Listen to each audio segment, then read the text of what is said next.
Let's start with the Fiesta Bowl, Saturday, New Year's Eve, December 31st, 4 p.m. Eastern on ESPN, Glendale, Arizona, TCU, Michigan. Wolverines, 7.5-point favorite here, over under 58.5. Fear the Frog. I got my purple on. I love TCU here. Do you want me to make my case first? You want to make your case? I've been waiting to hear this. Go ahead. Okay, so the first thing is I make this line around 5.5, and I was anti-TCU for a lot of the year. I think the Michigan win over Ohio State, which I went back and watched 2 times, is creating value in potentially both games. We'll get to the second game late, but Michigan broke a couple of runs late. Other than that, they couldn't run the ball all game, and then there was 2 busted coverages. Basically, they had 350 yards on 5 plays. And Ohio State missed a fake punt for a touchdown when there was miscommunication. That game was a lot closer than it appeared. Michigan wasn't as impressive as I thought. But if you look at the whole body of work for TCU, much more impressive than Michigan. Strength of record, strength of schedule. This team was tested week in and week out all year. Whereas Michigan, you have 2 or 3 tough games the entire season. And one of the biggest things why I was fading TCU down the stretch is this team didn't get a break. This team was on no buys, 9 straight ridiculous opponents. Michigan gets a bye every other week. They played Little Sisters of the Poor in the non-conference. Nobody in the country, any bowl team, is going to benefit from a long break more than TCU. Talk about Max Duggan injuries across the board, just general fatigue. Fast track, by the way, I think favors TCU. I think TCU has better coordinators. I think Duggan will be unleashed with his running ability here. But when you look at this from a matchup point of view, TCU, I go back to the Texas game. I mean, so this will be the best corners Michigan has faced all year. That was the weakness of Ohio State, still is. Their corners on the outside. We'll get to that game next. But these are the best corners, besides Illinois. And Illinois shut down Michigan and should have won that game if they called the offensive pass interference. And we probably wouldn't be talking about Michigan now because they would have lost to Illinois. But, the corners, Hodges, Tomlinson, and Newton are fantastic on the outside. They can man up Michigan. And then what is TCU going to have to do? They're going to have to load the box. They're going to have to come with run blitzes and stunts. They're going to have to treat this Michigan offense just like they did Bijan Robinson. And they're going to have to say to J.J. McCarthy, beat us deep, just like they did Quinn Ewers. Quinn Ewers couldn't do it. We'll see if McCarthy can against the best corners he will face all year. And if there was a couple busted plays against Ohio State, but for the most part, McCarthy was very inconsistent all year. These receivers haven't been able to get separation. He hasn't been able to hit them deep consistently. And I think this TCU offense on this fast track can hit enough explosive plays. I think Duggan gets unleashed here running the ball. And what mobile quarterback does Michigan face this year? One, Sean Clifford, who ran, I think, for 80 yards on 7 carries and had a 60-yard touchdown. I think Duggan will have success there. And I think this TCU team is undervalued. I also just love these coordinators and give them a month to prepare. No one's given them a shot. I love the Horned Frogs. I think they win outright. Whew. Yeah, I disagree. Listen, Sonny Dykes, to run the air raid, you have to have deep vertical shots with your wide receivers. And if you have a light box, you run the ball. And that's been the bread and butter all year. Max Duggan will take off if there's a light box. Then he's got Quentin Johnson and Tay Barber, 2 of the most explosive targets in all of college football, lining up at wideout and slot. And, Kendre Miller and Amari DeMarcado, along with Duggan, running the ball. I mean, they've had 70 runs that go over 10 yards. Lots of first downs here. The mistakes are missing from Duggan this season. 38 fumbles and interceptions entering into this season. He's had just 6 total this year. So, I mean, it's really been impressive. I'm not going to downsize what TCU has been able to do, but this team is not consistent in putting together extended drives whatsoever. They're 51st in standard down success rate. They're 53rd in passing down success rate. They don't get as many first downs. I believe they're 41st in the nation in first downs per game.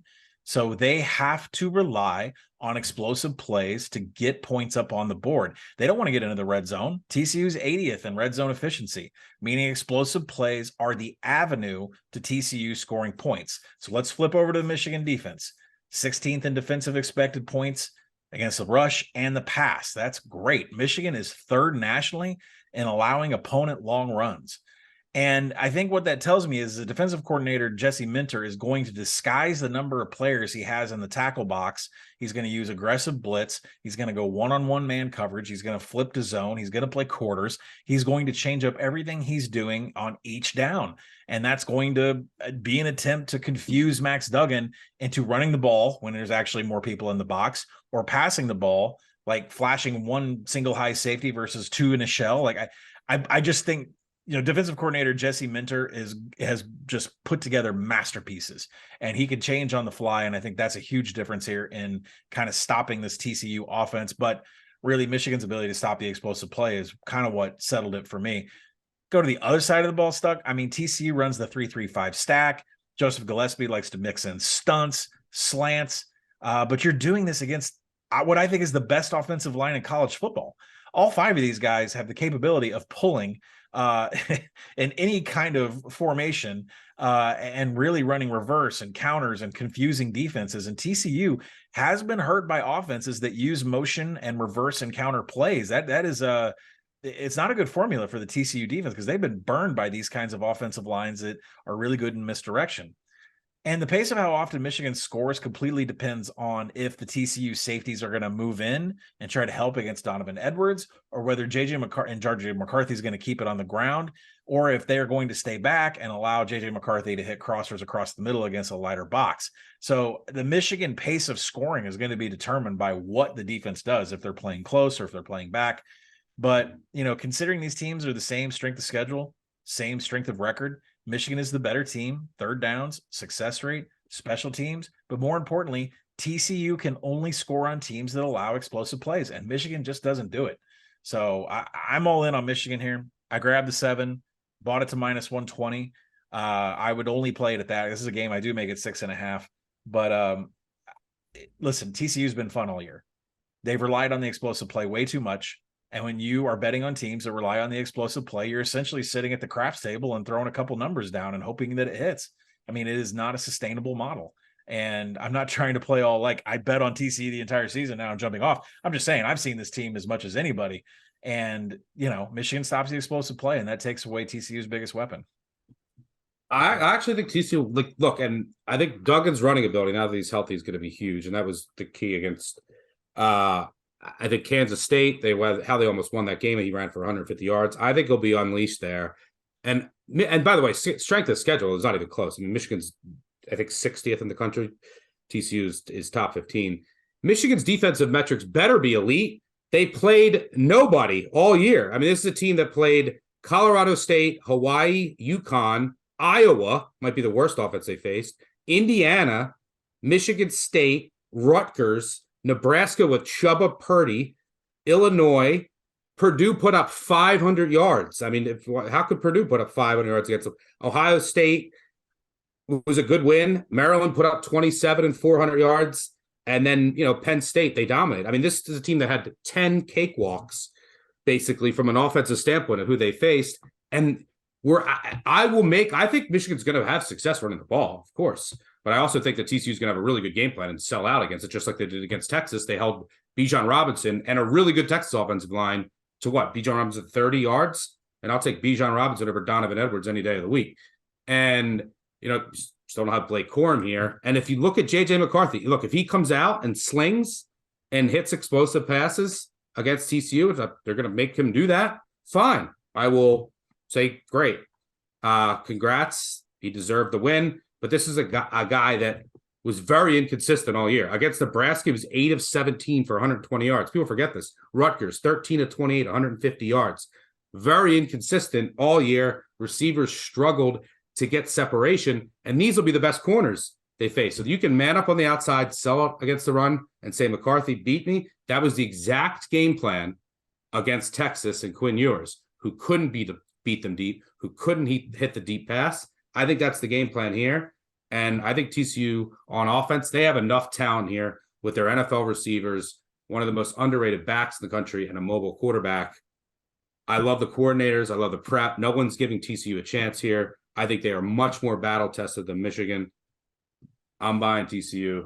I can't wait for this game. Have you ever thought for 1 minute that Michigan was playing possum all year? I mean, I keep going back to how they refused to pass against Illinois, and then they showed up next week and just blew Ohio State out of the water with deep explosive plays of Cornelius Johnson.